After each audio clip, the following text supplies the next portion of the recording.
I have found the absolute best critical thinking and logic games that your kids are gonna love, and you probably will too. Hey you guys, it's Christina from the Purple Alphabet, and today's gift guide and giveaway is sponsored by Smart Games, and you can win one of everything I'm showing you. Every video through the month of November, we are doing a holiday gift guide on the Purple Alphabet and lots of giveaways. We've done a whole bunch already, and there still are some more coming, and I'll have more details about that giveaway at the end of the video. I want to start off with this one. It's a preschool puzzle game, so this is for the littlest of the littles, ages 3 to 7. Smart Games are usually one-player games. The quality is so well done. Pieces are so well made. So you get 3 gnomes. They're 3 different sizes, and they're really cute with their little faces on them, little wooden gnomes. And then you get the flower pots, and the flower pots have different widths. That's where the logic and reasoning comes into play. This game is going to focus a lot on visual perception and also a lot of language, positional words. And depending on the skill of your child is kind of where you're going to meet them with this game. This is your challenge book. You're taking the challenge card. This is the very first puzzle, and you're copying what is on the picture. You would look for your yellow gnome and your blue flower pot, and you would complete the picture. And at this age and at this level, you would start talking about positional words. As you go through, the challenges get more and more difficult, like adding more gnomes and stacking them. Say we'll have the blue pot, and they'd find the red gnome, and then they'd put the yellow one on top to complete that picture. When you get up to this level, you're doing really more complicated puzzles where they don't show you the color of the flower pot. So you have to experiment to see which pots are going to work to complete that puzzle. Next, I have IQ Jigsaw, another one-player game. This one's for ages 7 to adults, and I really do mean up to adults because I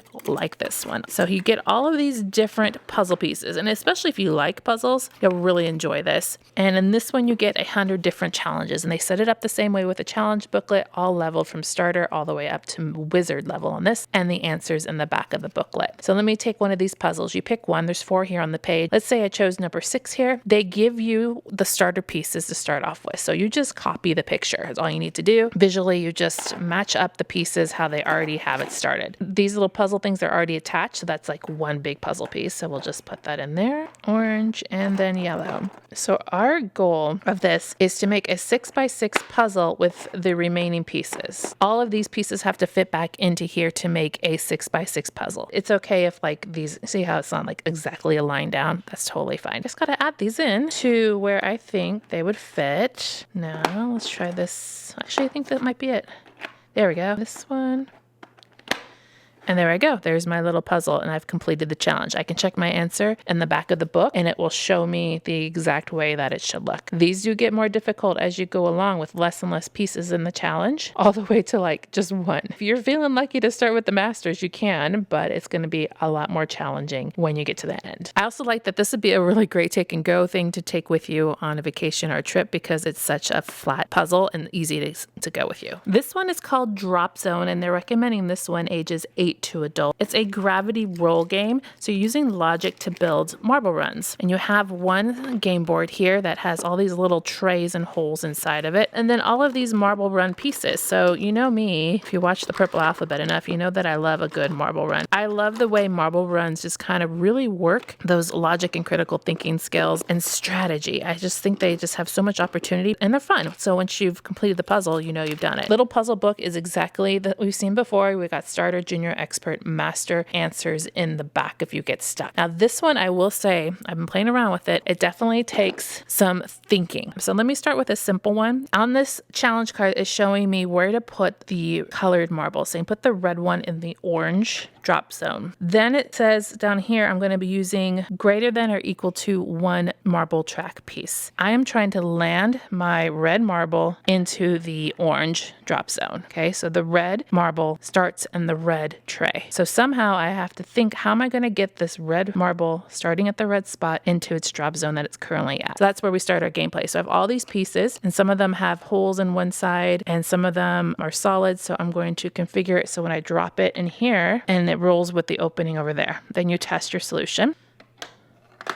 And I landed my red marble in the drop zone. Simple, right? Well, it can get a little bit more complicated, of course. So that's where we start. Let's try puzzle number 26. So it's telling me my drop zone for my blue marble is in the red. So that means it's got to start in blue and get over there somehow. And then we have our red marble in blue, orange marble in yellow. Greater than or equal to 6 additional pieces. So we start working the puzzle and experimenting and planning. And really, when you're first doing this, it is experimentation. So I'm just gonna try a few things here and see what works. Okay, I think I got it. Now we can test it out. So the red marble has to start over on the red side and land in the blue.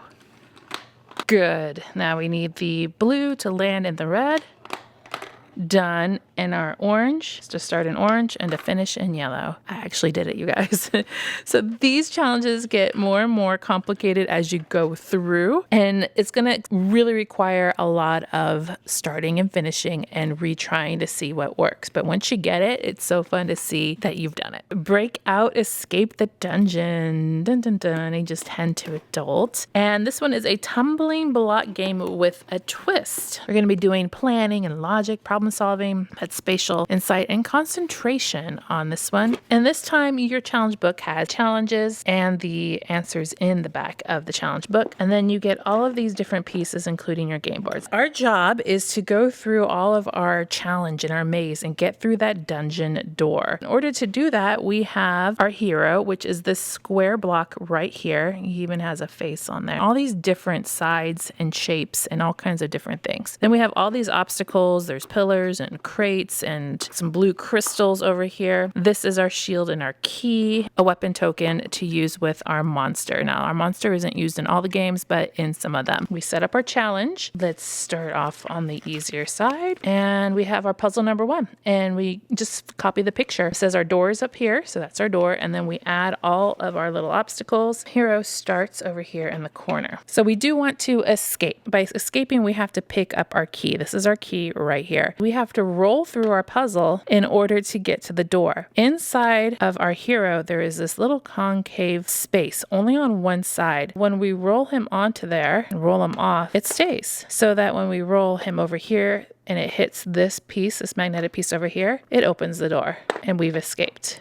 Done. That one seemed easy, right? Because it's the very first one. But it doesn't stay that easy as you get into the further challenges. Let me set up this one, number 16. We're going to do it, and I'm going to show you how it can get a little bit more interesting. And you have to learn how to move your hero. In this one, I'm going to roll it here. And if I roll here, see how this has something there on the side? It's not going to roll over that next obstacle. What we need is that little concave piece right here to be able to roll over it. So I have to figure out how to maneuver my hero so that that piece gets in. Can't turn here. This doesn't let me turn here, but when I roll over here, I'm now able to turn so that when I roll, I can roll that little concave opening over that obstacle. Okay, now I'm done. I gotta get that key. I just gotta make sure my hero is positioned so that little concave part can go over it, collect it. But when I roll this way, it's not going to open the door. So now I gotta go back. See my keys there? Go this way. And now I can open the door. The series of moves is in the back of the game booklet, and so it'll tell you exactly how to achieve this. I also think this is a really fun thing that you can make up your own challenges and see if you can figure out how to have a challenge to get through the gate. Let's talk about the giveaway details. First of all, make sure you are subscribed to the Purple Alphabet YouTube channel, then head over to the giveaway link. It's in the description box, and that's where you can officially enter to win. You must be 18 years of age or older and have a US postal address. And in this video, one winner is going to win one of all of the games that I showed you. I'll be announcing the winners right after Thanksgiving, so be sure to watch to see if you have won then. You guys, I will see you in the next gift guide video.